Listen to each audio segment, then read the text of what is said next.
Hi hello ನಮಸ್ತೆ, ನಾನು ನಿಮ್ಮ ಅಶ್ವಿನಿ. ನಾನು ಇವತ್ತು ನಿಮಗೋಸ್ಕರ ರಸಗುಲ್ಲ ರೆಸಿಪಿ ತೊಗೊಬಂದಿದ್ದೀನಿ. ಹಾಗೆ ಮನೇಲಿರೋ 4 ಐಟಮ್ಸಲ್ಲಿ ಹೇಗೆ ಈಸಿಯಾಗಿ ಬೇಕ್ರಿ ಸ್ಟೈಲಲ್ಲಿ ರಸಗುಲ್ಲ ಮಾಡ್ಬೋದು ಅಂತ ಇವತ್ತು ನಿಮ್ಗೆ ತೋರಿಸ್ಕೊಡ್ತೀನಿ. ಹಾಗೆ ಎಲ್ರಿಗೂ welcome to my YouTube channel. ಹಾಗೆ ಇದಕ್ಕೆ ಬೇಕಾಗಿರೋ ಐಟಮ್ಸ್ನ ನೋಡ್ಕೊಬರೋಣ. ಇವಾಗ 1 ಕಪ್ಪಷ್ಟು ಸಕ್ಕರೆ ತೊಗೊಂಡಿದ್ದೀನಿ. ಅರ್ಧ ಲೀಟ್ರು ಹಾಲಿಗೆ 1 ಕಪ್ ಸಕ್ಕರೆ ಸಾಕಾಗುತ್ತೆ. ಹಾಗೆ ಅರ್ಧ ಲೀಟ್ರು ಹಾಲು, ಹಾಗೆ 4ರಿಂದ 5 ಏಲಕ್ಕಿ ಫ್ಲೇವರ್ಗೋಸ್ಕರ, ಹಾಗೆ ನಿಂಬೆಹಣ್ಣು.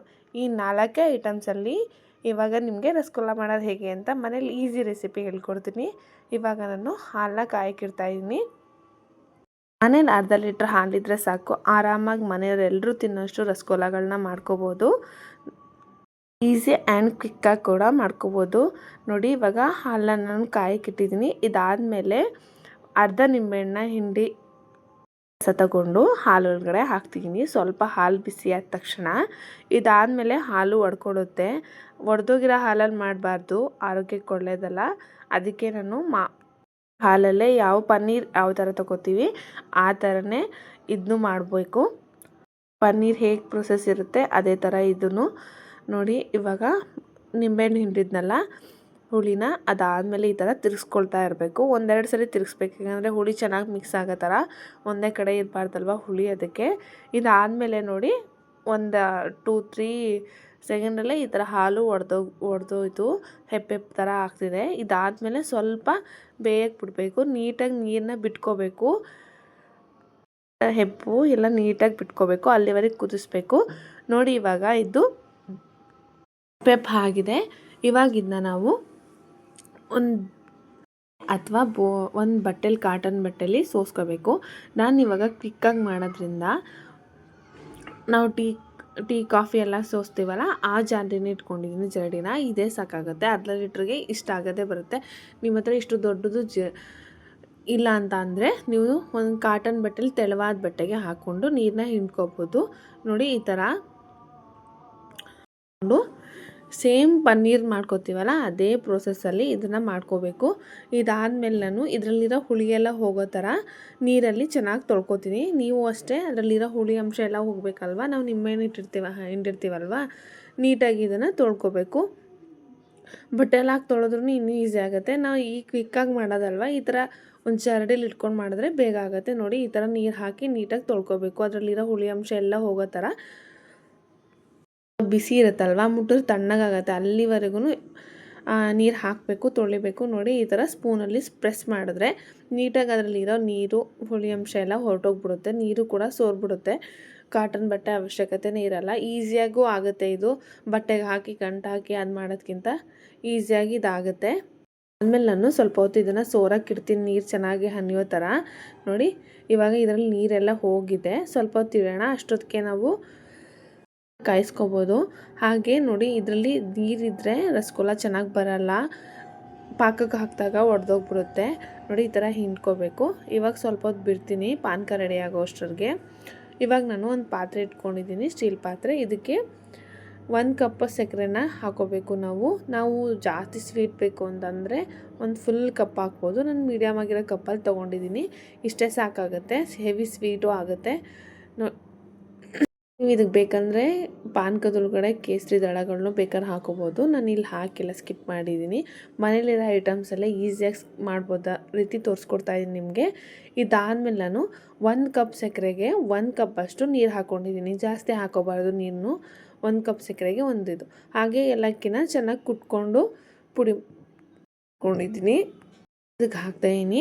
ಪಾನಕನೂ ಅಷ್ಟೇ, ಒಂದು ಕುದಿ ಬಂದರೆ ಸಾಕು, ತುಂಬ ಹೊತ್ತೇನು ಬೇಯಿಸೋದು ಬೇಕಾಗಿಲ್ಲ. ಇದಾದಮೇಲೆ ಇದು ನೀರು ಚೆನ್ನಾಗಿ ಸೋರಿತು. ನೋಡಿ, ನೀರೆಲ್ಲ ನೀಟಾಗಿ ಹೊರಗಡೆ ಬಂದಿತ್ತು ಪನ್ನೀರಿಂದ. ನೆಕ್ಸ್ಟ್ ಇದನ್ನು ನಾವಿವಾಗ ನೀಟಾಗಿ ಸ್ಮ್ಯಾಶ್ ಮಾಡಿಕೊಂಡು ಸಾಫ್ಟ್ ಆಗೋ ಥರ ಮಾಡ್ಕೋಬೇಕು. ಅದಕ್ಕೆ ಈ ಥರ ಕೈಯಲ್ಲಿ ಈ ಭಾಗದಲ್ಲಿ ನೀಟಾಗಿ ಸ್ಮ್ಯಾಶ್ ಥರ ಮಾಡಬೇಕು. ಈ ಥರ ಉಜ್ಜೋ ಥರ ಅಮ್ಕಿ ನಮ್ಮ ಫುಲ್ ಶಕ್ತಿನೆಲ್ಲ ಕೊಟ್ಟು ಈ ಥರ ಮಾಡಿದ್ರೆ ಅದು ಫುಲ್ ಸಾಫ್ಟ್ ಆಗುತ್ತೆ. ಅಲ್ಲಿವರೆಗೂ ಸಾಫ್ಟಾಗಿ ಒಂದು ರೌಂಡ್ ಉಂಡೆ ಥರ ಆಗೋವರೆಗೂ ಈ ಥರ ನೀಟಾಗಿ ಕಲಿಸ್ಕೋಬೇಕು. ನೋಡಿ, ತೋರಿಸ್ಕೊಡ್ತಾ ಇದ್ದೀನಲ್ಲ, ಈ ಥರನೇ ಮಾಡಬೇಕು. ಇಲ್ಲಾಂದ್ರೆ ಕೈಯಲ್ಲಿ ನಾವು ಬೆಟ್ಟಲ್ಲಿ ಈ ಥರ ತೋರಿಸ್ತೀನಿ, ಈ ಥರ ಮಾಡ್ತಾ ಕೂತ್ಕೊಂಡ್ರೆ ತುಂಬ ಟೈಮ್ ಆಗುತ್ತೆ, ಅದು ಬೇಗ ಸ್ಮ್ಯಾಶು ಆಗೋಲ್ಲ. ಅದಕ್ಕೆ ನಾವು ಈ ಥರ ಕೈನ ಬಳಸಿ ನೀಟಾಗಿ ಕಲಿಸ್ಕೋಬೇಕು. ಈ ಥರ ನೋಡಿ ನಿಮ್ಗೆ ತೋರಿಸ್ತಾ ಇದೀನಿ. ಈ ಥರ ಮಾಡಿದ್ರೂ ಬೇಗ ಆಗಲ್ಲ, ಅದು ತುಂಬ ಟೈಮ್ ತಗೊಳುತ್ತೆ. ಅದಕ್ಕೆ ಈ ಭಾಗದಲ್ಲಿ ಕೈಯಲ್ಲಿ ಹಮ್ಕಿ ಉಜ್ಜಿದ್ರೆ ಅದು ಬೇಗ ಸ್ಮ್ಯಾಶ್ ಆಗುತ್ತೆ. ನಾವು ಪಾನಕ ಕುದಿಯೋದ್ರೊಳಗಡೆ ಇದನ್ನ ಉಂಡೆ ಮಾಡಿ ಇಟ್ಕೋಬೋದು, ಅಷ್ಟು ಬೇಗ ಆಗೋಗುತ್ತೆ. ನೋಡಿ ಈ ಥರ ಮಾಡ್ಕೋಬೇಕು ನೀಟಾಗಿ. 5ರಿಂದ ಒಂದು 6 ನಿಮಿಷನಾದರೂ ಈ ಥರ ನೀಟಾಗಿ ನಾದ್ಕೋಬೇಕು. ಅದನ್ನು ನಾದಿ ನೀಟಾಗಿ ಅದನ್ನು ಸಾಫ್ಟ್ ಮಾಡಬೇಕು. ನಾನು ಇಲ್ಲಿ ನೋಡಿ ತೋರಿಸ್ಕೊಡ್ತಾ ಇದ್ದೀನಲ್ಲ, ಇದೇ ವೇಯಲ್ಲಿ ಟ್ರೈ ಮಾಡಿ ನೋಡಿ. ಇವಾಗ ನಾದ್ಕೊಂಡಿದ್ದೀನಿ, ಸಾಫ್ಟ್ ಕೂಡ ಆಗಿದೆ. ಮತ್ತು ಉಂಡೆ ಮಾಡ್ಕೊಂಡಾಗ ನೀಟಾಗಿ ರೌಂಡ್ ಆಗ್ತಿಲ್ಲ, ಅದು ಹಿಟ್ಟು ನಾದಬೇಕು ಅನಿಸಿದ್ರೆ ಇನ್ನೊಂದು ಸ್ವಲ್ಪ ನಾದ್ಕೋಬೋದು ಅದನ್ನು. ನೋಡಿ ಇವಾಗ ಸಾಕಾಗಿದೆ ಇದು. ಇದನ್ನು ನೀಟಾಗಿ ಉಂಡೆ ಮಾಡ್ಕೊಳ್ತಾ ಇದ್ದೀನಿ. ಇವಾಗ ತೋರಿಸ್ತೀನಿ ನಿಮಗೆ ಯಾವ ಥರ ಸಾಫ್ಟಾಗಿ ಬಂದಿದೆ ಇದು ಅಂತ. ನೋಡಿ, ಅರ್ಧ ಲೀಟ್ರ್ ಹಾಲಲ್ಲಿ ಇಷ್ಟು 1 ಗ್ರಾಮಷ್ಟು ಪನ್ನೀರ್ ತಾನೇ ಸಿಕ್ಕಷ್ಟಾಗಿದೆ. ಇದು ನೋಡಿ ಎಷ್ಟು ಸಾಫ್ಟ್ ಆಗಿದೆ, ತೋರಿಸ್ತಾ ಇದ್ದೀನಿ. ಇಷ್ಟು ಸಾಫ್ಟ್ ಆಗುತ್ತೆ, ಅದೇ ತೆಳ್ಳಗಾಗುತ್ತೆ. ಇದಾದಮೇಲೆ ನಾವು ಇದನ್ನು ಸಣ್ಣ ಸಣ್ಣದಾಗಿ ಉಂಡೆಗಳನ್ನ ಕಟ್ಕೋಬೇಕಾಗತ್ತೆ. ನೋಡಿ ಸಾಫ್ಟ್ ಈ ಥರ ಆಗಬೇಕು. ನೋಡಿದ್ರಲ್ವ, ಈ ಥರ ಆದಮೇಲೆ ಈ ಎಲ್ಲನೂ ಸಣ್ಣ ಸಣ್ಣ ಉಂಡೆಗಳಾಗಿ ಕಟ್ ಮಾಡಿಟ್ಕೋಬೇಕು. ಯಾಕಂದರೆ ಪಾನಕ ಕುದೀತಾ ಇರುತ್ತಲ್ವ, ಅದರೊಳಗಡೆ ಹಾಕೋಬೇಕು. ನೋಡಿ ಬೇಗನೂ ಆಗಿಬಿಡುತ್ತೆ. ಇದೇನು ಎಣ್ಣೆ ಸೋರ್ಕೊಳ್ಳೋಂಗಿಲ್ಲ, ಏನಿಲ್ಲ. ಮತ್ತು ಕಳಿಸಿರ್ತೀವಲ್ಲ ಅದೇ ಕೈಯಲ್ಲಿ ಈ ಥರ ಮಾಡಿದ್ರೆ ಉಂಡೆ ಆಗಿಬಿಡುತ್ತೆ. ತುಂಬ ಸಾಫ್ಟ್ ಇರುತ್ತಲ್ಲ. ನಿಮ್ಗೆ ಎಷ್ಟು ಗಾತ್ರ ಬೇಕೋ ಅಷ್ಟು, ಅದರಲ್ಲೂ ಮೀಡಿಯಮ್ ಸಣ್ಣದಾಗಿ ಮಾಡ್ಕೋಬೇಕು. ಯಾಕಂದರೆ ಪಾನಕಕ್ಕೆ ಹಾಕಿದ್ಮೇಲೆ ಇದು ದಪ್ಪ ಆಗುತ್ತೆ. ಅದಕ್ಕೆ ಇದನ್ನು ಮೀಡಿಯಮ್ ಗಾತ್ರದಲ್ಲಿ ಸಣ್ಣದಾಗಿ ಮಾಡಬೇಕು. ತುಂಬ ದಪ್ಪಗೂ ಮಾಡ್ಬಾರ್ದು, ತುಂಬ ಸಣ್ಣಗೂ ಮಾಡ್ಬಾರ್ದು. ಇವಾಗ ನಾನು ಎಲ್ಲ ಉಂಡೆನ ಕಟ್ಕೊಂಡಿದ್ದೀನಿ ನೋಡಿ, ಮೀಡಿಯಮ್ ಆಗಿದೆ ಇವು. ಈ ಪಾನಕನೂ ಒಂದೇ ಕುದಿ ಬರ್ತಿದೆ. ಒಂದು ಕುದಿ ಬರೋಷ್ಟರಲ್ಲಿ ಹಾಕಿದ್ರೆ ಸಾಕು. ಪಾನಕ ಗಟ್ಟಿ ಆಗೋಷ್ಟರಲ್ಲಿ ಇವು ಕೂಡ ಬೆಂದಾಗುತ್ತೆ. ಅದಕ್ಕೆ ನೋಡಿ ಇದನ್ನು ಆ್ಯಡ್ ಮಾಡ್ಕೋಬೇಕು. ರಸಗುಲ್ಲ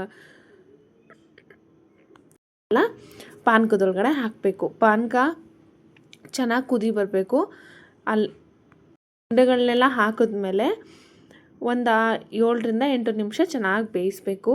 ಬೇಯಿಸಾದ್ಮೇಲೆ ಆಗುತ್ತೆ 1 ಬೈ 1 ಹೇಗೆ ಚೇಂಜ್ ಆಗ್ತಿದೆ ಇದು ಅಂತ. ಒಡೆದಂತೂ ಹೋಗಲ್ಲ. ನಾನು ತೋರಿಸ್ಕೊಟ್ಟಿದ್ದು ವೇಳೆ ಮಾಡಿದ್ರೆ ನೋಡಿ. ಬೇಕಾದ್ರೆ ನೀವು ಲಾಸ್ಟ್ ವಿಡಿಯೋನ ಪೂರ್ತಿ ಮುಗಿಯೋವರೆಗೂ ನೋಡಿ, ಗೊತ್ತಾಗುತ್ತೆ ನಿಮಗೆ. ನೋಡಿ ಇವಾಗ ಕುದೀತಾ ಇದೆ. ನಾನು ಇನ್ನೊಂದ್ಸರಿ ಒಂದೆರಡು ನಿಮಿಷ ಮುಚ್ಚಿ ಮತ್ತೆ ತೆಗೆದು ತೋರಿಸ್ತೀನಿ. ಇವಾಗ ನೋಡಿ ನೀಟಾಗಿ ಎಲ್ಲ ಉಪ್ಕೊಂಡಿದೆ. ಪಾತ್ರೆ ಫುಲ್ ಆಗುತ್ತೆ, ಅಷ್ಟರವರೆಗೂ ಉಪ್ಕೊಳ್ಳುತ್ತೆ. ಆವಾಗಲೇ ಹೇಳಿದ್ನಲ್ಲ, 7ರಿಂದ 8 ನಿಮಿಷ ಬೇಯಿಸಿದ್ಮೇಲೆ ಆಫ್ ಮಾಡಿದ್ರೆ ಸಾಕು. ಇವಾಗ ನೋಡಿ ಇದು ಉಪ್ಕೊಂಡಿದೆ. ಇದು ಈ ಮನೇಲಿ ಈಸಿಯಾಗಿ ಯಾರಾದರೂ ಬಂದ್ರಂತೂ ಇದಂತೂ ಈಸಿ ರೆಸಿಪಿನೇ ಆಗಿರುತ್ತೆ.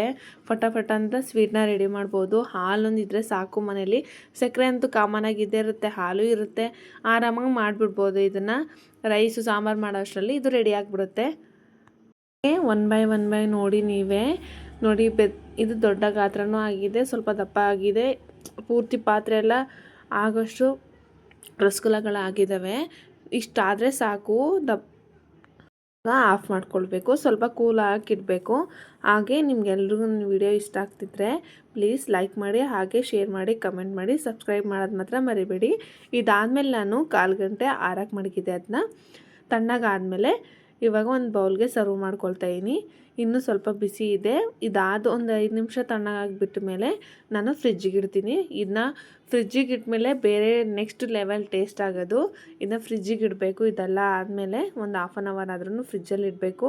ಇಲ್ಲ ಗೆಸ್ಟು ತುಂಬ ಅರ್ಜೆಂಟ್ ಮಾಡ್ತಿದ್ದಾರೆ, ನಾವು ಈಗ ತಿನ್ಬೇಕನ್ಸಿದ್ರೆ ತಣ್ಣಗಾದ ತಕ್ಷಣ ತಿಂದರೆ ಸಾಕು. ನೋಡಿ ಫೈನಲಿ ನಮ್ಮ ರಸಗುಲ್ಲ ರೆಸಿಪಿ ರೆಡಿಯಾಗಿದೆ. ಹೇಗೆ ಈಸಿ ಆ್ಯಂಡ್ ಕ್ವಿಕ್ಕಾಗಿ ಮಾಡೋದು ಅಂತ ತೋರಿಸ್ಕೊಟ್ಟಿದ್ದೀನಿ. ನಿಮಗೆಲ್ರಿಗೂ ಇಷ್ಟ ಆಗಿದೆ ಅಂದ್ಕೊಳ್ತೀನಿ. ನೋಡಿ ಇವಾಗ ಅದ್ರಲ್ಲಿ ತುಂಬ ಚೆನ್ನಾಗಿ ಬೆಂದಿದೆ ಅಲ್ವಾ. ನೋಡಿ ಯಾವ ರೀತಿ ಬೆಂದಿದೆ ಇದು ಅಂತ.